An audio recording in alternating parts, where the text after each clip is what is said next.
नेहा के ससुर जी घर में फिसल कर गिर गए थे, जिससे उनके कमर की हड्डी टूट गई थी।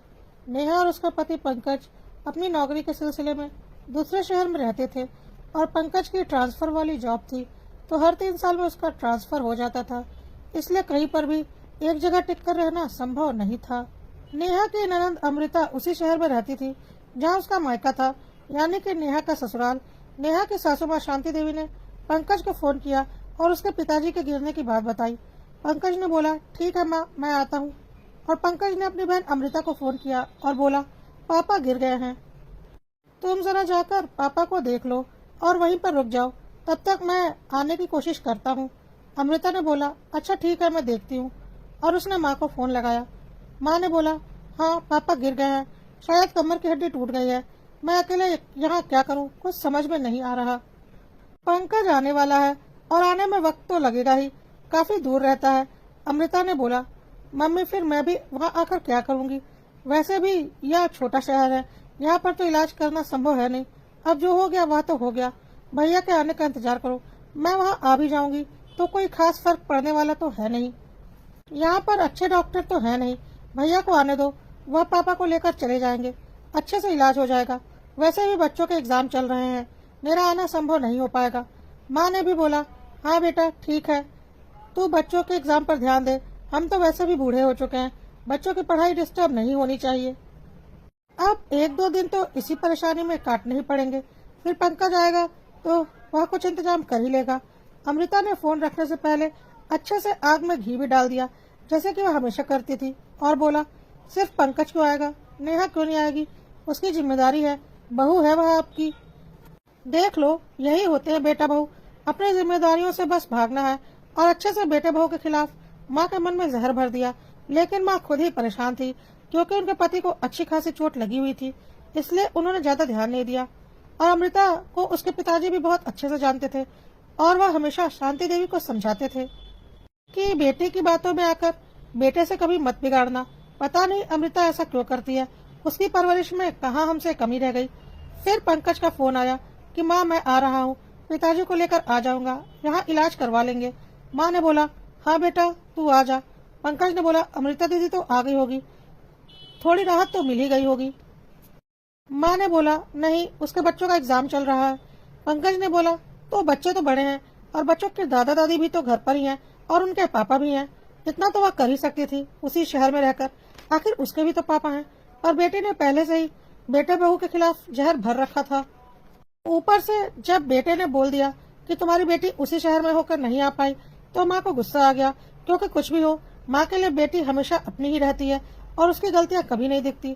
माँ ने बोल दिया, अच्छा बेटी की तो बहुत बुराई कर दी, जबकि उसके बच्चों का एग्जाम चल रहा है। तेरी बीवी नेहा क्या कर रही है जो तू अकेले आ रहा है। पंकज को माँ से ऐसे जवाब की उम्मीद नहीं थी, फिर भी उसने बोला, क्या माँ कैसी बातें कर रही हो, मैं एरोप्लेन से आ रहा हूँ, एरोप्लेन में तुरंत का टिकट लेने पर कितने पैसे लगते हैं तुम्हें पता है ना, मैं फालतू में नेहा और बच्चे को लेकर क्यों 2 टिकट के पैसे और लगाऊं, और उसके बाद तुम्हें और पापा को लेकर वापस एरोप्लेन से ही आना है और साथ में नेहा और बच्चा भी होंगे, मतलब 5 लोगों का टिकट। कुछ समझ में आता है आपको, फालतू में नेहा को लेकर आने का क्या मतलब, जब वापस यहीं पर आना है। पंकज की माँ के पास कोई जवाब नहीं था, इसलिए वह चुप हो गई। खैर पंकज समझ चुका था कि अमृता ने कोई मदद तो नहीं की, पर हमेशा की तरह आग में घी पूरा डाल दिया है। और यह कोई नई बात तो थी नहीं, जब से पंकज की शादी हुई है पता नहीं क्यों हर वक्त अमृता नेहा के खिलाफ माँ के कान भरती रहती है, पता नहीं उसे क्या लगता है। जब से नेहा इस घर में आई है, अमृता को शायद ऐसा लगता है कि नेहा ने उसका हक छीन लिया है। आखिर वह भी तो किसी के घर की बहू बनकर गई है, लेकिन उसे यह बात समझ में नहीं आती। हर वक्त सास और बहू के बीच और बेटे और माँ के बीच एक दीवार खड़ी करने की कोशिश करती है। खुद उसी शहर में होकर अपने जन्मदाता को एक बार देखने के लिए नहीं आ पाई। खैर पंकज ने सोचा अभी यह सब बातें करने का वक्त नहीं है, और पंकज अपने पापा के पास पहुंच गया और उन्हें लेकर आने के लिए पंकज अपने मम्मी पापा को लेकर अपने घर आ गया। वहाँ अच्छे से हॉस्पिटल में अपने पापा को भर्ती करवाया, जहाँ उनका ऑपरेशन करने के लिए डॉक्टर ने बोला, लेकिन डॉक्टर ने पहले ही बोल दिया था क्योंकि उनकी उम्र बहुत अधिक हो चुकी है, तो ऑपरेशन में बहुत रिस्क है, हो सकता है उनकी जान भी जा सकती है, लेकिन कोई और चारा भी नहीं था, इसलिए उन लोगों को ऑपरेशन करवाना ही पड़ा। और जैसा कि डॉक्टर ने बोला था, पंकज के पिताजी की जान नहीं बच पाई। अब कोई क्या कर सकता था। जितनी कोशिश हो सकती थी सबने की, पर होनी को तो जो मंजूर था वही हुआ। और फिर सब लोग वापस गांव आ गए। सारी क्रिया समाप्त हो जाने के बाद सारे रिश्तेदार धीरे धीरे अपने घर चले गए। अब घर में बस अमृता, पंकज और नेहा थे। पंकज ने माँ को बोला, माँ अब जो होना था वह तो हो गया, आप अकेले यहाँ रहकर क्या करेंगी, हमारे साथ चलिए, हम साथ में ही रहेंगे। यहाँ के घर पर या तो ताला लगा दीजिए या तो किराए पर दे दीजिए। पंकज की माँ को भी यही ठीक लगा, लेकिन अमृता का दिमाग तो कहीं और ही था। उसने बोला, लेकिन माँ तुम्हारे सारे जेवर, सारे एफडी, यह सब कुछ तुम कहाँ लेकर जाओगी? भाई की तो ट्रांसफर वाली जॉब है, एक काम करो, वह सब कुछ तुम मेरे घर में रख दो, कम से कम सुरक्षित तो रहेंगे, क्योंकि मैं तो यहीं पर रहूंगी, तो उन्हें हिफाजत से रख लूंगी। नहीं तो तुम भाई के घर लेकर अगर चली जाओगी तो एक जगह से दूसरी जगह घूमती रहोगी और तुम्हारा कभी भी नुकसान हो जाएगा। ऐसा करो, तुम्हारे पास जितनी एफडी, जेवर और घर के कागजात हैं, जो तुमने एक दो जगह जमीन खरीद रखी है, उन सब के कागजात वह सब मेरे घर में रखवा दो। नेहा और पंकज को बहुत अच्छे से समझ में आ रहा था कि अमृता का दिमाग किस ओर चल रहा है, लेकिन अमृता माँ की लाडली बेटी थी और माँ अपनी बेटी के बारे में कभी गलत नहीं सोच सकती थी। पंकज और नेहा को बहुत अच्छे से पता था कि वह लोग कुछ भी बोलेंगे, माँ उन्हें ही गलत समझेगी, इसलिए उन्होंने कुछ नहीं बोला। माँ ने बोला, अमृता बिल्कुल ठीक कह रही है, एक काम करती हूँ, मैं सब कुछ अमृता के घर में रख देती हूँ। लेकिन फिर कुछ सोचकर पंकज ने बोला, माँ जब बैंक लॉकर की फैसिलिटी देता है तो फिर किसी के ऊपर जिम्मेदारी क्यों डालनी? अगर कल को कुछ 19-20 हो जाएगा तो अमृता को खुद भी खराब लगेगा। एक काम करो, मैं बैंक में लॉकर का इंतजाम करता हूँ, तो अपना सारा कुछ लॉकर में रख दो, सब कुछ बैंक में सुरक्षित भी रहेगा और कोई टेंशन भी नहीं रहेगी। आखिर मेरी भी तो ट्रांसफर की जॉब है, जो थोड़ी बहुत सेविंग और जेवर नेहा के पास है, वह भी तो सब कुछ बैंक के लॉकर में ही रखती है, तो शिफ्ट करने में हमें कोई प्रॉब्लम नहीं होती। पंकज इतनी चतुराई से उसकी होशियारी निकाल देगा, या तो अमृता ने सोचा भी नहीं था। माँ ने बोला, हाँ पंकज तुम बिल्कुल ठीक कह रहे हो, तुम बैंक में लॉकर का इंतजाम करवाओ, मैं सब कुछ लॉकर में ही रखवा देती हूँ, ताकि किसी की कोई जिम्मेदारी ना रहे, और मेरी पेंशन तो आएगी ही, जो मेरे खर्चे के लिए काफी है। पंकज ने बोला, हाँ मम्मी, आप किसी के ऊपर निर्भर तो है नहीं, आपकी पेंशन तो आनी ही है, इसलिए आप आराम से हमारे साथ रह सकती हैं, बिना यह सोचे कि हम आपका ख्याल रखेंगे या नहीं। खैर इतनी गारंटी तो मैं आपको देता हूँ कि आपको अपने पेंशन से अपना खर्च चलाने की जरूरत नहीं पड़ेगी, लेकिन फिर भी आपकी आत्मसंतुष्टि के लिए यह बात मैंने बोली। अमृता को समझ में आ गया था कि इतनी आसानी से माँ को पंकज के सामने वह बरगला नहीं सकती, और माँ पंकज और नेहा के साथ उनके पास चली गई। अमृता फोन पर रोज अपनी माँ से बात करती और किसी न किसी बहाने से नेहा और पंकज के किसी न किसी बात में नुस्ख निकालकर माँ के कान में उल्टी सीधी बातें पंकज और नेहा के खिलाफ भरती रहती। कभी बोलती कि नेहा जानबूझकर ऐसा खाना बनाती है कि तुम्हें सही से हजम ना हो और तुम बीमार पड़ जाओ। कभी बोलती वह लोग तुम्हें इसलिए लेकर गए हैं कि तुम्हारी पेंशन से उन लोगों के घर का खर्च चले और उनके सारे पैसे बच जाए। कभी बोलती, देखना नेहा के बच्चे को बड़ा होने दो, उसे नौकरी करनी है और घर में कोई दाई चाहिए थी, इसलिए वह तुम्हें लेकर गई है, ताकि जब वह नौकरी पर जाना शुरू करे तो तुम उसके बच्चों को संभालो और घर में दाई का काम करो, ताकि वह दोनों मियाँ बीवी नौकरी कर सके। पता नहीं क्या क्या उल्टी सीधी बातें लगातार अमृता अपनी माँ के कान में भर रही थी। माँ को पंकज और नेहा के साथ किसी तरह की कोई तकलीफ नहीं थी, फिर भी बेटी लगातार बहू और बेटे के खिलाफ बातें कान में डाल रही थी, तो माँ को भी ऐसा लगने लगा कि हाँ वह सही बोल रही है, मेरे बेटे और बहू मेरे पैसे की लालच में मुझे यहाँ लेकर आए हैं। अगर मेरे पास पैसे नहीं होते तो यह मुझे मेरे घर पर अकेला ही छोड़ देते, क्योंकि पंकज और नेहा शहर में रहते थे तो ज्यादा किसी के घर आना जाना या घूमना फिरना नहीं होता था, और शांति देवी की आदत शुरू से ही घूमने फिरने की थी, तो उनका मन भी वहाँ नहीं लगता था। अमृता ने धीरे धीरे 6 महीनों में माँ के मन में इतना जहर भर दिया था कि उन्होंने जिद पकड़ ली कि मैं अपने घर जाकर ही रहूंगी, मुझे यहाँ पर अच्छा नहीं लग रहा, और अभी मैं इतनी बूढ़ी नहीं हुई हूँ कि अकेले नहीं रह सकती। जब मेरे पास मेरा अपना घर है तो मैं अपने घर में ही रहूंगी। हाँ, जब ऐसा लगेगा कि अब मैं अकेली नहीं रह सकती तो तुम लोगों के पास आ जाऊंगी, पर अभी मैं यहाँ नहीं रह सकती। पंकज और नेहा को बहुत अच्छे से पता था कि माँ ऐसा क्यों बोल रही है और किसके बहकावे में आकर बोल रही है, लेकिन वह लोग क्या कर सकते थे। उन लोगों ने माँ को वापस उनके घर भेज दिया, और अमृता जो चाहती थी वह सब हो गया, क्योंकि अब अमृता का दिन माँ के साथ ही गुजरता था। कल की अमृता पूरी तरह से अपने बच्चों के साथ इसी घर में शिफ्ट हो गई थी। जब पिताजी बीमार थे तो देखने भी नहीं आ पाई थी बच्चों की पढ़ाई की वजह से, और अब बच्चे इसी घर से अपने स्कूल जा रहे थे, कोई दिक्कत नहीं हो रही थी। अब अमृता ने अपना असली खेल शुरू कर दिया था। माँ से बोला, माँ तुम्हारी तो अच्छी खासी पेंशन आती है, तुम्हें घर में कोई खास खर्चे तो है नहीं, भाई का बच्चा भी अभी छोटा है, उसके भी कोई खास खर्च नहीं है, लेकिन मेरी बेटी का दूसरे स्कूल में एडमिशन करवाना है और अब वह 9th में जा रही है तो उसकी कोचिंग भी स्टार्ट करवानी है। स्कूल की फीस और कोचिंग की फीस बहुत ज्यादा हो जाएगी, और बेटा तो पहले से ही 11वीं में है, उसकी तो कोचिंग और स्कूल की फीस ज्यादा लगती ही है। मुझे थोड़ी परेशानी हो रही है। एक काम करो, घर का एक फ्लोर किराए पर दे दो और वह किराया मुझे दे दिया करना, जिससे मैं मेरी बेटी के स्कूल और ट्यूशन की फीस दे दूंगी।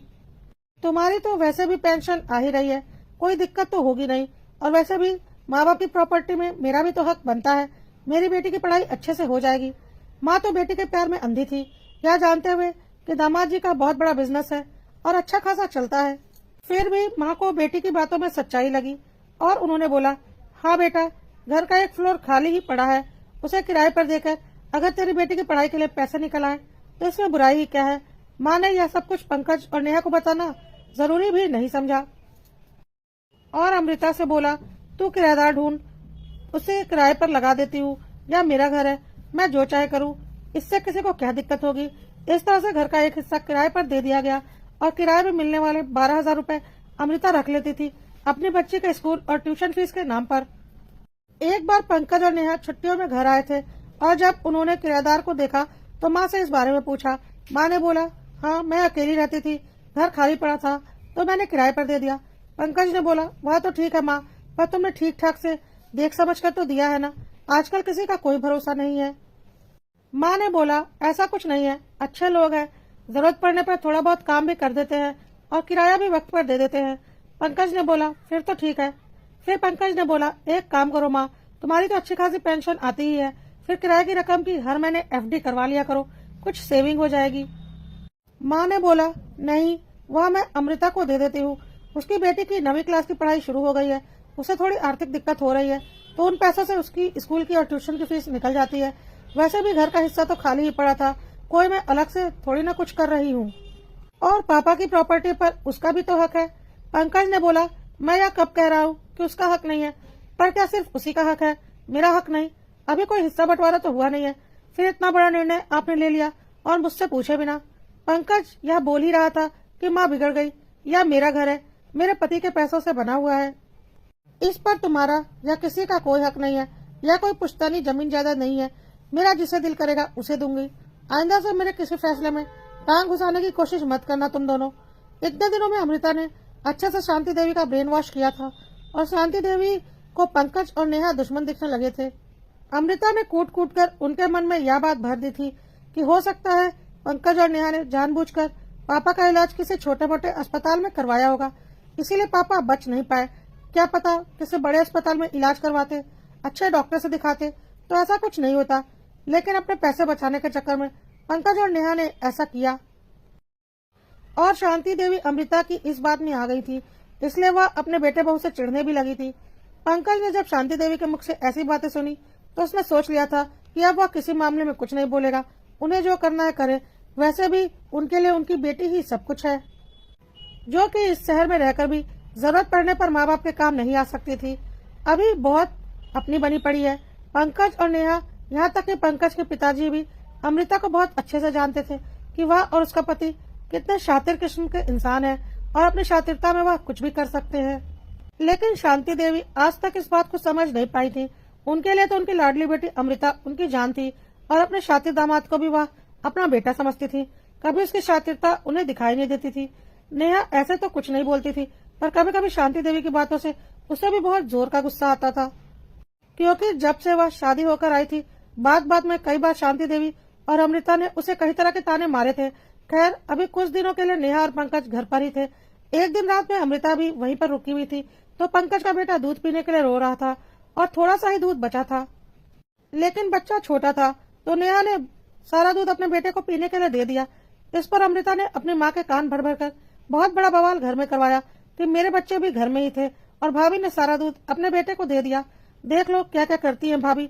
शांति देवी ने नेहा और पंकज को उल्टा पुल्टा बहुत सुनाया।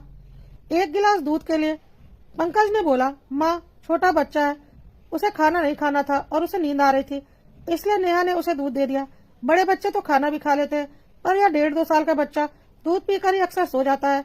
इसकी तुलना बड़े बच्चों से क्या करनी। लेकिन फिर भी माँ ने मुंह बंद नहीं किया और बोला, हिम्मत कैसे हुई अपने बेटे को दूध देने की और मेरे नाती नातनी को दूध नहीं देने की। तुम्हारे पैसों का दूध नहीं था, मेरे पैसों का दूध था, इस पर उनका भी बराबर का हक है। आज नेहा के सब्र का बांध टूट गया और उसने बोला, बिल्कुल आपके पैसों पर बराबर का नहीं, बल्कि पूरा हक आपकी बेटी और उनके बच्चों का है। मेरा, पंकज और मेरे बच्चों का तो कोई हक नहीं है, हम सिर्फ फर्ज के लिए हैं, हक तो सारे बेटी के हैं। कोई बात नहीं, मेरा पति भिखारी नहीं है, अच्छा खासा कमाता है और बहुत सह लिया मैंने आपकी हेकड़ी। हर चीज की एक सीमा होती है और आपने अपनी सारी सीमाएं आज पार कर दी हैं। जिस तरह से सारे हक अपनी बेटी को दिए हैं ना, सारे फर्ज भी उसी से निभवा लीजिएगा। फर्ज के वक्त तो बेटा बहू याद आ जाते हैं। अब बहुत हो गया, अब मैं अपनी और बेइज्जती बर्दाश्त नहीं कर सकती। पंकज अभी का अभी यहाँ से चलो। पंकज बहुत देर से यह सारा ड्रामा देख रहा था, उसे भी समझ में आ चुका था माँ को समझाने से कोई फायदा नहीं है। और अमृता तो यही चाहती थी कि पंकज और नेहा जल्द से जल्द वहाँ से चले जाए ताकि उसका खेल वापस चालू हो सके। पंकज और नेहा चुपचाप वहाँ से चले गए। शांति देवी के मन में यह बात घर कर चुकी थी कि पंकज और नेहा सिर्फ और सिर्फ उनके पैसे के लिए उनके करीब आते हैं, इसलिए उनके जाने का उन्हें जरा भी दुख नहीं हुआ। लेकिन शांति देवी को यह नहीं दिख रहा था कि अमृता उनके साथ क्या खेल खेल रही है। उन्हें उनके बेटे बहू के खिलाफ भड़का भड़का कर अपना उल्लू सीधा कर रही है। खैर, दिन ऐसे ही गुजर रहे थे। फिर अमृता के बेटे का जन्मदिन आया। बेटे ने नानी से डिमांड रखी, मैं साइकिल से बहुत स्कूल जा चुका, अब मुझे एक स्कूटी चाहिए। मम्मी तो दिलवा नहीं रही, बोल रही है पैसे नहीं है, तो आप ही दिलवा दो नानी। नानी ने बोला, हाँ बेटा बिल्कुल, मेरे नाती को स्कूटी चाहिए तो नानी क्यों नहीं दिलवाएगी। और फिर तुरंत ही 1,20,000 की स्कूटी अमृता के बेटे के लिए नानी की तरफ से आ गई और अमृता की बेटी ने भी अपनी फरमाइश रख दी और बोली, अगले महीने मेरा भी बर्थडे है नानी, और मुझे भी कोई अच्छा सा गिफ्ट चाहिए। नानी ने बोला, हाँ हाँ बेटा बोलो तुम्हें क्या चाहिए। तो अमृता की बेटी ने बोला, नानी मुझे तो लेटेस्ट मॉडल वाला आईफोन चाहिए, स्कूटी तो मुझे चलानी नहीं आती और ना ही मुझे कोई इंटरेस्ट है, पर मेरे सारे फ्रेंड्स के पास अच्छे अच्छे फोन हैं, तो मुझे भी सबसे महंगा वाला आईफोन चाहिए। फोन लेकर क्या करोगी, सारी पढ़ाई बर्बाद हो जाएगी। लेकिन अमृता को लगा कि फिर कहीं उसकी बेटी को कुछ सस्ते में ना निपटा दिया जाए, तो उसने बोला, अरे माँ दे दो ना उसे आईफोन, मैं कंट्रोल में रखूंगी, उसको जरूरत पड़ने पर ही दूंगी। और इसी तरह अगले महीने नानी ने खुशी खुशी में पेंशन से नतनी के लिए आईफोन दे दिया, जिसमें अच्छी खासी रकम नानी माँ की निकल गई। लेकिन वह बहुत खुश थी कि उनके नाती और नतनी को उन्होंने इतना अच्छा उनका मनपसंद तोहफा दिया है। लेकिन उनके अकाउंट से लगभग 3.5 लाख रुपए निकल चुके थे और यह उनकी पेंशन से जमा हुई रकम थी जो उनके खर्च के बाद बचते थे, क्योंकि बाकी सब तो उन्होंने लॉकर में रखा हुआ था और घर का किराया तो अमृता ही ले लेती थी। अमृता ने अब अलग तरह से दिमाग चलाना शुरू किया, क्योंकि इस तरह से ज्यादा कुछ निकाल पाना आसान नहीं होता। सब कुछ भाई ने चालाकी से लॉकर में रखवा दिया है और पेंशन से तो माँ का खर्च के बाद जो बचता है वह लगभग मैं सारा निकलवा ही लेती हूँ, किराया मैं ले ही लेती हूँ। लेकिन यह छोटी मोटी रकम से कुछ नहीं होने वाला। मम्मी के पास अच्छी खासी सेविंग, प्रॉपर्टी और जेवर है और उसे निकलवाना इतना आसान नहीं है। कुछ दिमाग तो चलाना ही पड़ेगा। इसके कुछ दिनों के बाद अमृता की मैरिज एनिवर्सरी थी। अमृता ने पहले ही अपनी माँ शांति देवी को बरगलाना शुरू कर दिया था, माँ इस बार मैं मेरी मैरिज एनिवर्सरी मनाऊंगी। मेरी जेठानी हमेशा मनाती है और नए नए जेवर पहनती है, मैं उसकी तरह नहीं कर पाती, इसलिए वह हमेशा मेरे ऊपर हावी रहती है। इस बार भी मैं उसे दिखाऊंगी कि मैं भी उससे कम नहीं हूँ। माँ ने बोला, हाँ हाँ बेटा बिल्कुल, अपनी एनिवर्सरी तू मना, किसी से कम तू क्यों रहेगी। अमृता ने बोला, हाँ माँ, लेकिन मेरी जेठानी को अपने जेवरों का बहुत घमंड है, अब मेरे पास इतने भारी जेवर तो है नहीं। माँ तुम अपने भारी वाले कान के झुमके मुझे दे दो ना, वह तो इतने बड़े और भारी है कि मेरी जेठानी देखते ही जल भुन जाएगी। वैसे भी तुम्हारे जेवरों पर मेरा भी हक तो बनता है ना। वह झुमके एनिवर्सरी पर पहनकर अपनी जेठानी को जलाऊंगी। वैसे भी अब तुम इतने भारी जेवर तो पहनने वाली हो नहीं। माँ ने बोला, हाँ बेटा बिल्कुल, मेरी बेटी किसी से कम थोड़ी ना है, तू घबरा मत, तेरी एनिवर्सरी से पहले मैं लॉकर से वह झुमके निकालकर तुझे दे दूंगी। दिखा देना अपनी जेठानी को तू किसी से कम नहीं है। और इस तरह से एक काफी भारी झुमके अमृता ने अपनी माँ से हड़प लिए, जिनकी कीमत लाखों में थी। और अमृता ने दिमाग लगा लिया था कि इसी तरह धीरे धीरे माँ से सब कुछ वह निकलवा लेगी। उधर पंकज और नेहा को बहुत अच्छे से पता था कि अमृता क्या खेल खेल रही है, जिसमें उसका पति भी उसका बराबर का साथ दे रहा है।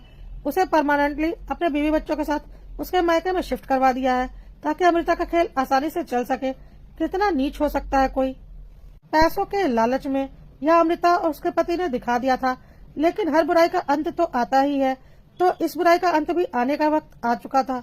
एक रात एकाएक शांति देवी के पेट में भयानक दर्द होना शुरू हो गया। दर्द इतना तेज था कि शांति देवी चिल्ला रही थी। अमृता को समझ में नहीं आया कि वह क्या करे।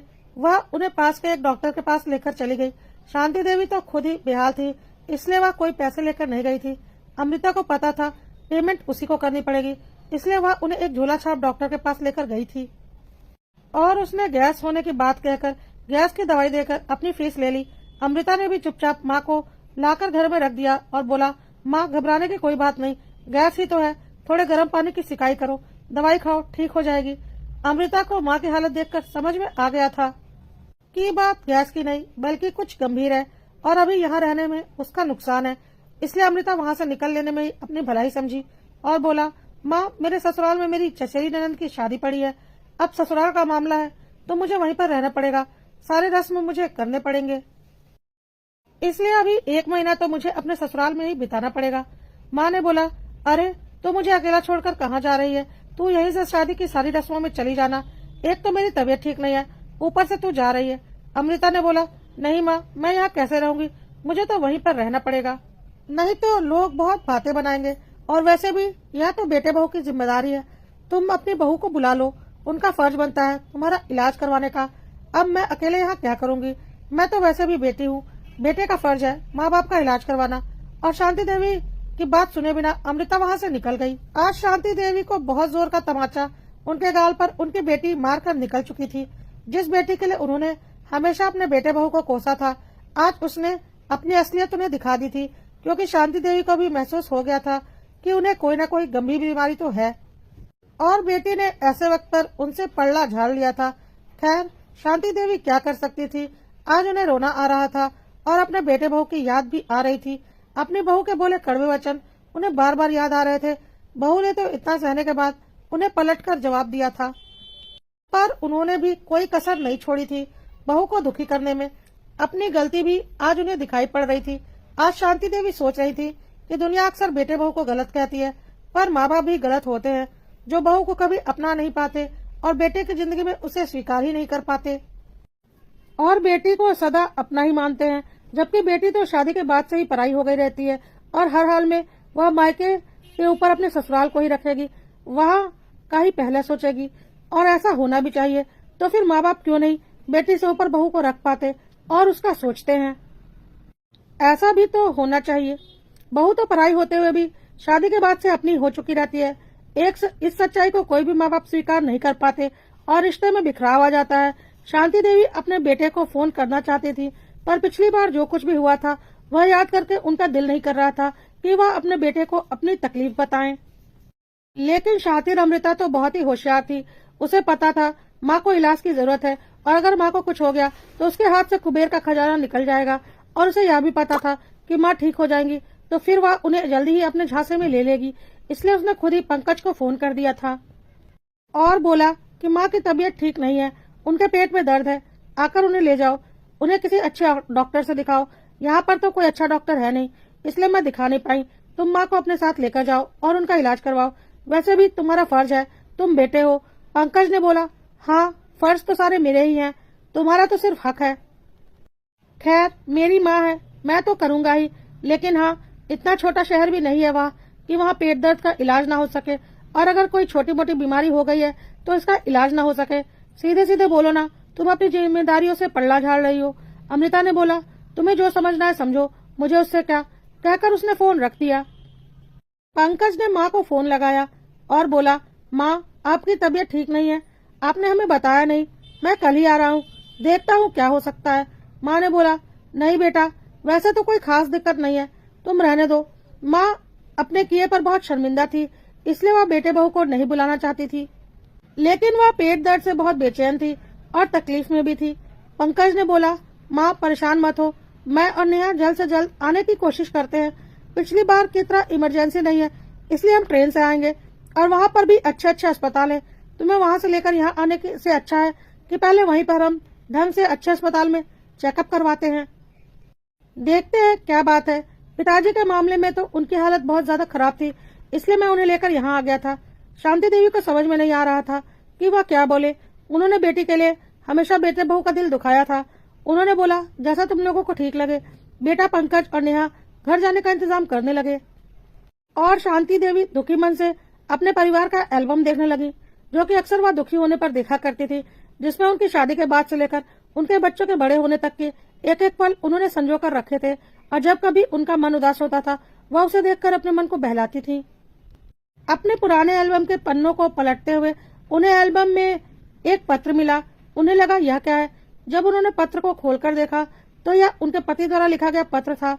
उन्हें हैरानी हुई, यह पत्र उन्होंने कब लिखा और इसमें क्यों रखा। उन्होंने पत्र पढ़ना शुरू किया। शांति देवी के पति ने लिखा था, मुझे पता है शांति, जब तुम परेशान होगी तो इस एल्बम को जरूर खोलोगी।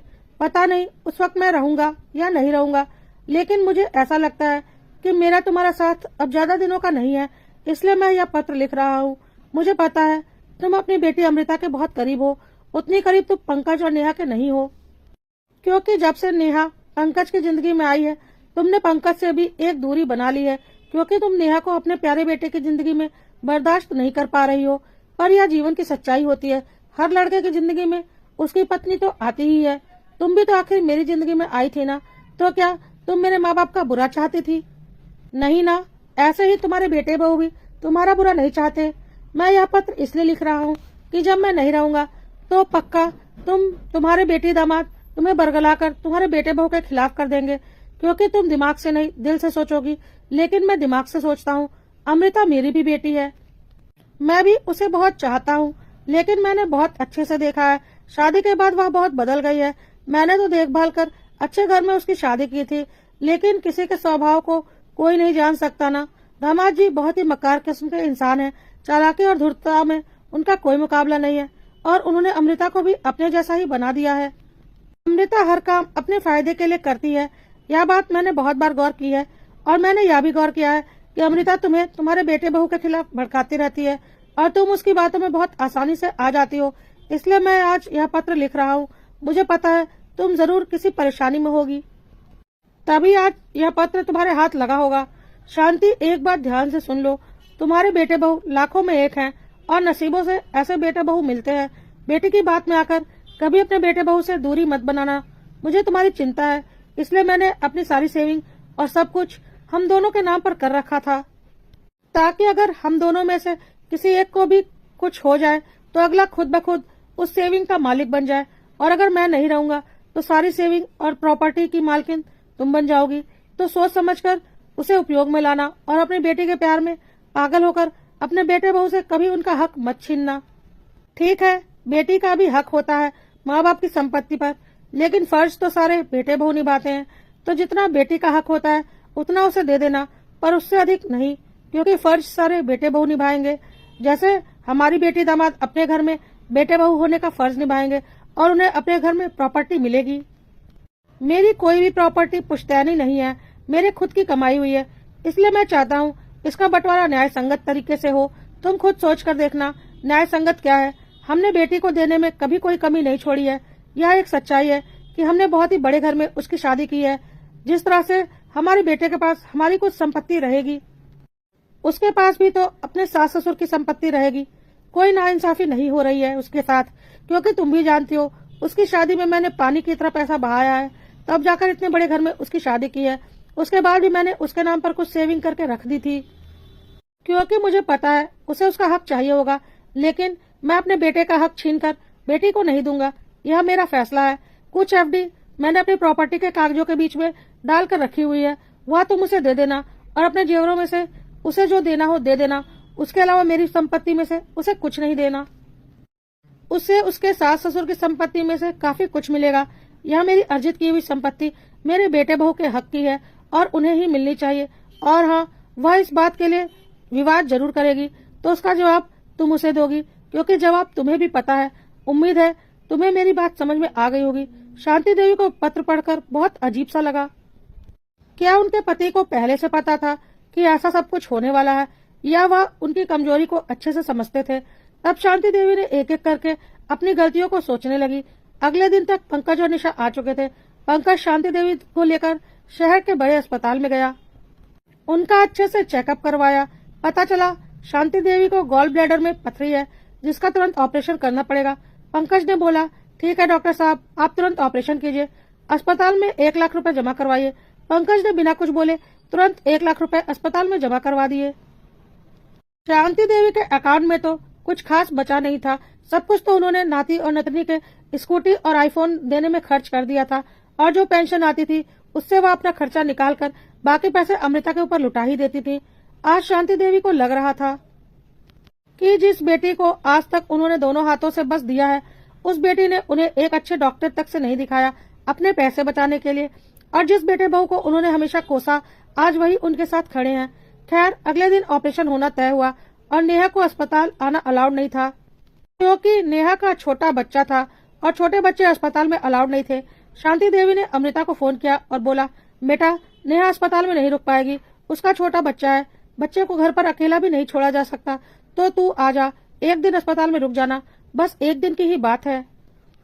अगले दिन तो अस्पताल से छुट्टी ही मिल जाएगी। लेकिन अमृता ने साफ मना कर दिया, अरे नहीं माँ, तुम कैसी बातें कर रही हो, मैं अस्पताल में कैसे रुकूंगी, मुझे तो अस्पताल की महक से ही उल्टी आती है, मेरे बस का नहीं, और वैसे भी यह तुम्हारी बहू का फर्ज है, उसे ही निभाने दो, यह सब कहने की बातें हैं। वैसे भी बगल में उनका मायका है और एक दिन की ही बात है, बच्चे को तो उनकी माँ भी संभाल लेंगी। कहकर अमृता ने फोन रख दिया। आज शांति देवी की आंखों से पश्चाताप के आंसू निकल रहे थे। यह वही बेटी है जिसने पिता की जिम्मेदारी से भी अपना पलड़ा झाड़ लिया था और आज माँ की जिम्मेदारी से भी अपना पलड़ा झाड़ रही है, लेकिन अपने हक की बहुत याद दिलाती है। पंकज ने बोला, माँ परेशान क्यों हो रही हो, एक दिन की बात है, मैं हूं ना अस्पताल में, ऐसी कोई दिक्कत नहीं होगी, और अस्पताल में नर्स तो है ही तुम्हारी जरूरतों के लिए, तुम परेशान मत हो। खैर, एक दिन अस्पताल में रहकर ऑपरेशन के बाद शांति देवी घर आ चुकी थी। इस बार पंकज भी लंबी छुट्टी लेकर आया था, क्योंकि उसे अंदाजा था कि हो सकता है लंबे वक्त तक घर पर रुकना पड़े। नेहा ने जी जान से शांति देवी की सेवा की, लेकिन वह उनसे ज्यादा बात नहीं कर रही थी, क्योंकि पिछली बार की बातों को वह अभी तक भूल ही रही थी। किस तरह से अपनी बेटी की बातों में आकर उन्होंने बहू की बेइज्जती की थी, वह भी एक गिलास दूध के लिए, इसलिए वह अपने फर्ज तो निभा रही थी, पर चुपचाप। खैर, शांति देवी घर आ चुकी थी तो अमृता औपचारिकता निभाने के लिए घर आई। शांति देवी ने बोला, क्यों, फुर्सत मिल गई तुझे माँ को देखने की? अमृता ने हंसते हुए बोला, अरे माँ, कौन सी बड़ी बात हो गई थी, गॉल ब्लैडर में पथरी तो आम बात है, छोटा मोटा ऑपरेशन है इसका, कोई इतना सीरियस मैटर थोड़ी ना है जो आप मुझे इतने ताने मार रही हो। चलो छोड़ो इन सब बातों को। थोड़ी देर बैठने के बाद अमृता ने बोला, अच्छा माँ, मैं चलती हूँ, बहुत काम है घर में। माँ, इस महीने का किराया तो आ गया होगा, जरा मुझे दे दो, बेटी की फीस और ट्यूशन फीस भरनी है। माँ ने बोला, बेटा, किराया तो आ गया है, लेकिन मैं तुझे नहीं दे सकती, मेरे खुद के बहुत खर्चे हैं, अभी ऑपरेशन में लगभग 1 लाख रुपए लग गए हैं और दवाइयों में 20-25 हजार रुपए लग गए हैं, खर्चे बहुत बढ़ गए हैं, पेंशन उतनी आती नहीं है, तो किराया तो अब मैं तुझे नहीं दे सकती, और बच्चों की पढ़ाई की जिम्मेदारी तो माँ बाप ही उठाते हैं और अपने हैसियत के हिसाब से बच्चों की पढ़ाई करवाते हैं, तो तू देख ले। यह सुनना था कि अमृता चिल्लाने लगी, वाह माँ, बेटे बहू के आते ही तुमने रंग बदल लिया, यह मत भूलो कि पापा की प्रॉपर्टी में मेरा भी हक बनता है। माँ ने बोला, बिल्कुल तेरा हक बनता है, चल आज हिसाब किताब कर ही लेते हैं, रोज रोज की टेंशन से तो अच्छा ही है कि हम सारा हिसाब किताब क्लियर कर दें, क्योंकि मेरे 2 बच्चे हैं तो तुम दोनों का हक बराबरी का बनता है, और जब हक बराबर का बनता है तो फर्ज भी बराबर का बनता है। तो चल, अभी तक का घर का किराया तूने जितना लिया है वह करीब 2 लाख रुपए तो होंगे ही, उनमें से 1 लाख रुपए अपने भाई को दे दे, क्योंकि आधे तो तेरे भाई के हक के पैसे बनते हैं। और हाँ, जो झुमका मैंने तुझे दे दिया उनमें से 1 झुमका नेहा को दे दे, क्योंकि एक पर ही तेरा हक है। और हाँ, मैंने तेरी बेटी को आईफोन और बेटे को स्कूटी खरीद कर दी है, दोनों की कीमत मिलाकर करीब 3 लाख रुपए लगे हैं। अब इनका बेटा तो अभी छोटा है, वह स्कूटी और आईफोन तो लेगा नहीं, तो एक काम कर, उसकी आधी कीमत करीब 1.5 लाख रुपए तू पंकज के बेटे के नाम पर एफडी कर दे, क्योंकि उस पर पंकज और नेहा का भी तो बराबर का हक था, और बाकी बचे हुए पैसे और प्रॉपर्टी मैं 2 बराबर हिस्से में बांट दूंगी। लेकिन हाँ, एक बात तुझे बोलना भूल ही गई, पापा को जब हम दिल्ली लेकर गए थे तो आने जाने का खर्चा ही करीब 50,000 रुपए लगा था, तो 25,000 रुपए तू पंकज को दे देना, क्योंकि फर्ज तो तेरा भी बराबर का था ना। और उसके बाद अस्पताल में पापा के इलाज में करीब 5 लाख रुपए लगे थे, जो कि पंकज ने ही दिए थे। तो उनमें से 2.5 लाख रुपए तू पंकज को दे देना, क्योंकि आधे पैसे देना तो तेरा भी फर्ज है ना। हक तेरा है तो फर्ज भी तो तेरे होंगे। वह मैं बेटे के ऊपर अकेले तो नहीं डाल सकती। और हाँ, अभी अस्पताल में मेरे ऑपरेशन में करीब 1 लाख रुपए लगे हैं और लगभग 25,000 रुपए दवाइयों में लगे हैं। तो तू करीब 62,000 रुपए पंकज को दे देना, क्योंकि आधे पैसे तो देना तेरा फर्ज है। हक तो तू बराबर का लेगी, तो फर्ज भी बराबर के निभा। ऐसे थोड़ी ना होगा कि हमारी बीमारी में हमारे बेटे बहू खर्च करे, सेवा करे हमारे बेटे बहू, और मेवा खाए हमारी बेटी। और हाँ, अभी 1 महीना यहाँ पर रहकर मेरी पूरी सेवा कर, क्योंकि अभी तो मुझसे चला फिरा जाएगा नहीं। उसके बाद मैं प्रॉपर्टी का बराबर बंटवारा कर देती हूँ। यह सब बातें सुनकर अमृता का दिमाग घूमने लगा था। अमृता ने बोला, यह कैसी बातें कर रही हो माँ? पापा के इलाज के पैसे, तुम्हारे इलाज के पैसे मैं क्यों दूंगी? यह तो बेटे बहू का फर्ज होता है ना। माँ ने बोला, तो क्या सिर्फ बेटे बहू का फर्ज होता है? माँ बाप का कोई फर्ज नहीं होता। माँ बाप का फर्ज सिर्फ यह होता है कि जो संपत्ति है उठाकर बेटी को दे दो, या आधी आधी बेटे और बेटी में बांट दो। तो फिर आधी आधी जिम्मेदारी भी बांटनी होगी। पिताजी तो नहीं रहे, उनके क्रियाक्रम में करीब 2 लाख रुपए खर्च हुए थे। वह 1 लाख भी तुझे अभी पंकज को देने हैं। और हाँ, उस वक्त के हिस्से बंटवारे की बात तो हुई नहीं थी, लेकिन अब जब हिस्से बंटवारे की बात हो रही है तो सब कुछ बराबर बंटना चाहिए। जब मेरी मृत्यु होगी तो मेरा क्रियाक्रम तू करना, क्योंकि पिताजी का क्रियाक्रम करके पंकज और नेहा ने अपना फर्ज तो निभा लिया है। अब तू बेटा बनकर हिस्सा लेगी तो बेटा बनकर फर्ज भी तो निभाना पड़ेगा। मैं सब कुछ बराबर बांटने को तैयार हूँ, लेकिन मेरा क्रियाक्रम तू और दामाद जी मिलकर करेंगे, और मेरी चिता को मुखाग्नि तू देगी, क्योंकि तुझे सब कुछ बराबर हिस्से में चाहिए। अमृता ने बोला, पागल हो गई हो क्या? मैं यह सब क्यों करूंगी? यह सब तो बेटा करता है। माँ ने बोला, तेरी सुविधा अनुसार सब कुछ नहीं होगा कि जहाँ मन क्या बेटा बनकर बराबरी में हिस्सा ले लिया, और जहाँ मन क्या बेटी बनकर बोल दिया कि यह बेटे बहू का फर्ज है। ऐसा नहीं होने वाला। अमृता को समझ में आ गया था कि आज माँ उसे अच्छे से उसकी गलती का एहसास करवा कर रहेगी। अमृता को समझ में आ गया था कि अब चुप नहीं होने वाली। उसकी चालाकियों को माँ बहुत अच्छे से समझ चुकी है। अमृता ने बोला, अच्छा माँ, छोड़ो इन सब बातों को, मैं चलती हूँ। माँ ने बोला, हाँ चली जा, पर अगली बार दामाद जी को भी साथ में लेकर आना, ताकि 1-2 महीना रहकर यहाँ थोड़ी सासू माँ की वह भी सेवा कर लें, और मुझे अपने हाथ से खाना वगैरह बनाकर खिला दें। बहू ने तो अपने सास की बहुत सेवा कर ली, तो बहू को उसका हक मिलेगा। अब दामाद जी भी आज तक सेवा तो दूर की बात है, मुझे अस्पताल में देखने तक नहीं आए, तो बिना कुछ किए उन्हें तो कुछ मिलने वाला नहीं। अगर उन्हें और उनकी पत्नी को बराबर का हक चाहिए तो आकर बराबर की सेवा भी कर ले, जैसे कि एक बहू करती है। अमृता को समझ में आ गया था कि अब माँ बिल्कुल चुप होने वाली नहीं, इसलिए वह जल्द से जल्द वहाँ से भाग जाना चाहती थी। लेकिन शांति देवी ने बोलना जारी रखा, और वह चिल्ला चिल्ला कर लगातार बोल रही थी, मेरी गलती थी कि मैंने तेरे कहने पर अपने बेटे बहू को गलत समझा, लेकिन मैं अपना सब कुछ बराबर बराबर 2 हिस्सों में बांटूंगी। ऐसा नहीं होगा। यह सब कुछ पुश्तैनी संपत्ति नहीं है, बल्कि तेरे पापा की व्यक्तिगत कमाई गई संपत्ति है, और अब मेरे नाम पर है, तो मैं जिसे चाहूँ दे सकती हूँ। और अब मेरा फैसला यह है कि मैं अपनी संपत्ति अपने बेटे बहू को दूंगी, और तुझे तेरे सास ससुर देंगे। हाँ, पापा ने तेरे नाम पर कुछ एफडी कर रखी है, वह मैं तुझे दे दूंगी, और मेरे जेवरों में से कुछ जेवर मैं तुझे दे दूंगी। इससे अधिक तू मुझसे कोई उम्मीद मत रखना, क्योंकि अपने सारे फर्ज मेरे बेटे बहू निभा रहे हैं। तूने तो अपने फर्ज से बहुत पहले ही कन्नी काट ली थी। और हाँ, इस घर का किराया भी अब मेरे बेटे बहू ही लेंगे, क्योंकि मैं अपने बेटे बहू के साथ उनके घर में जाकर रहूंगी, ताकि बार बार मेरी वजह से परेशान होकर उन्हें यहाँ न आना पड़े। और घर के दोनों हिस्से मैं किराए पर दे दूंगी। मैं अपनी गलती समझ चुकी हूँ। गलत सिर्फ बेटे बहू नहीं, माँ बाप भी होते हैं, जो बेटे बहू के साथ सामंजस्य नहीं बिठा पाते। और अगर माँ बाप बेटे बहू के साथ सामंजस्य बिठाकर चलते हैं, तो बेटे बहू भी माँ बाप के साथ सामंजस्य बिठाकर चलते हैं। और आज मैं अपनी गलती स्वीकार करती हूँ।